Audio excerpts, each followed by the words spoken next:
بسم اللہ الرحمن الرحیم۔ السلام علیکم۔ ایک تاجر نے سستی سی نیل پالش برآمد کر لی جو تھوڑی دیر کے بعد ہی اتر جاتی تھی۔ وہ مارکیٹ میں نہ چل سکی اور اس تاجر کا بہت نقصان ہو گیا۔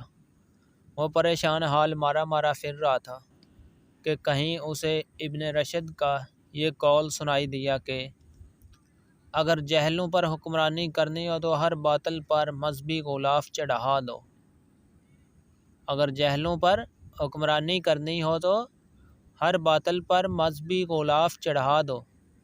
وہ بے حد خوش ہوا۔ اس نے فوراً اشتہار دیا کہ اللہ کے فضل و کرم سے ہم نے حلال نیل پالش منگوا لی ہے جو وضو کرتے وقت بآسانی اتاری جا سکتی ہے، جو وضو کرتے ہوئے خود بخود ہی اتر جاتی ہے۔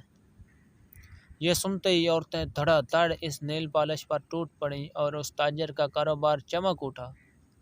اس نے کروڑوں کا منافع کمایا۔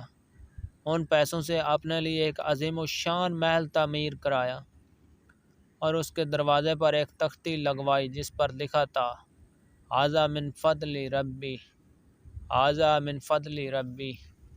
کیسی لگی ہماری ویڈیو دیکھنے کا شکریہ۔ چینل کو سبسکرائب کریں، ویڈیو کو لائک کریں، شیئر کریں۔ ایک نئی ویڈیو کے ساتھ حاضر ہوں گے۔ ہمیں دیجیے اجازت، اپنا رکھیے خیال۔ اللہ حافظ۔